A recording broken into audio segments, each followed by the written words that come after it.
Glory to God the Father and Son Yeshua Mashiach. 1 Samuel chapter 1.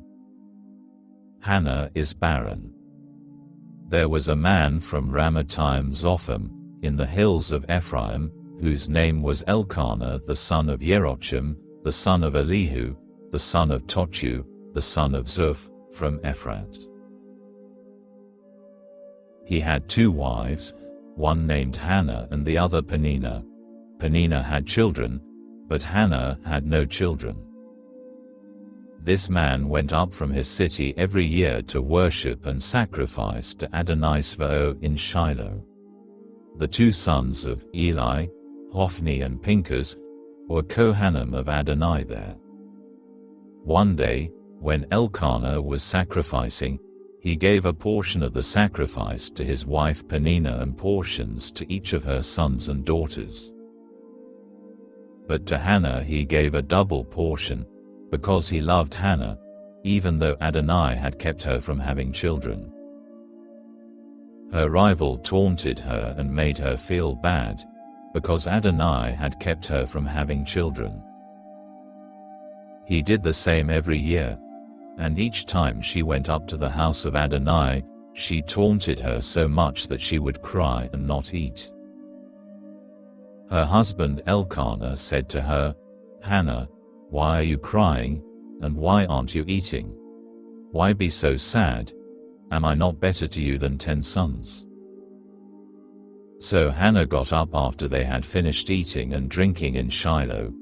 Eli the Kohen was sitting on his seat by the doorpost of the temple of Adonai. In deep depression she prayed to Adonai and cried. Then she took a vow. She said, "Adonai-Tzva'ot, if you will notice how humiliated your servant is, if you will remember me and not forget your servant but will give your servant a male child, then I will give him to Adonai for as long as he lives, and no razor will ever come on his head." She prayed for a long time before Adonai, and as she did so, Eli was watching her mouth. Hannah was speaking in her heart, her lips moved, but her voice could not be heard, so Eli thought she was drunk. Eli said to her, "How long are you going to stay drunk? Stop drinking your wine." But Hannah answered, "No, my lord, I am a very unhappy woman. I have not drunk either wine or other strong liquor. Rather, I've been pouring out my soul before Adonai. Don't think of your servant as a worthless woman, because I have been speaking from the depth of my distress and anger." Then Eli replied, "Go in peace. May the God of Israel grant what you have asked of him." She replied, "May your servant find favor in your sight." So the woman went on her way, and she ate, and her face was no longer sad. The birth of Samuel. They got up early in the morning and worshipped before Adonai, then returned and came to their house in Ramah. Elkanah had sexual relations with Hannah his wife, and Adonai remembered her. She conceived, and in due time she gave birth to a son, whom she named Shemuel, because I asked Adonai for him. The husband, Elkanah, went up with all his household to offer the yearly sacrifice to Adonai and fulfill his vow.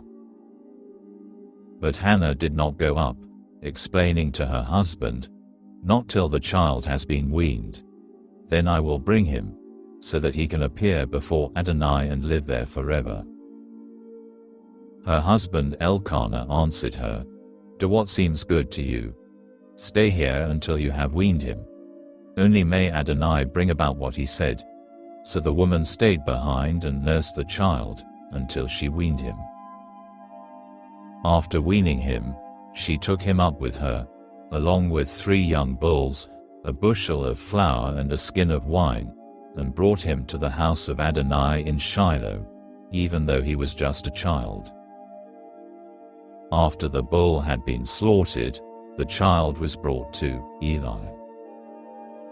And she said, My Lord, as sure as you live, my Lord, I am the woman who stood here near you, praying to Adonai. I prayed for this child, and Adonai has granted the request I asked of him.